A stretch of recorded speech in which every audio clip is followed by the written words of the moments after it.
আবার সিজন চেঞ্জের সময় এসে গেছে, আর আমাদের শরীর সিজন চেঞ্জের সাথে সাথে মানিয়ে নেওয়ার চেষ্টা করে।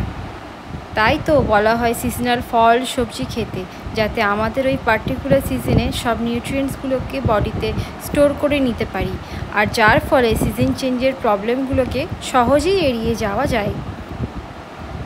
সিজনাল ফল হিসেবে জাম এখন এর লো সুগার ইন্ডেক্স হওয়ার কারণে ডায়াবেটিসের পেশেন্টদের জন্য এটা বিশেষ উপকারী।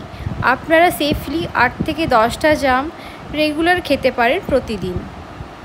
ডায়েটারি ফাইবার থাকার কারণে এটা হজম ক্ষমতা বাড়াতে সাহায্য করে আর কোষ্ঠকাঠিন্য দূর করে। জামে প্রচুর পরিমাণে ভিটামিন সি আর অ্যান্টিঅক্সিডেন্ট থাকে, যা রোগ প্রতিরোধ ক্ষমতা গড়ে তুলতে সাহায্য করে। জামে থাকা পটাশিয়াম বিপি নিয়ন্ত্রণ রাখে ও হার্ট ভালো রাখে। এর লো ক্যালোরি হওয়ার জন্য ওয়েট গেইন হওয়ার চান্সও কম থাকে।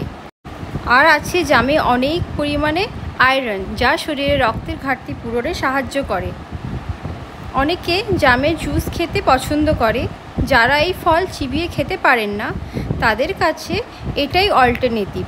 কিন্তু এই জুসটা ছেঁকে না খেয়ে সমস্ত পাল্প সহ খাওয়াটাই ভালো।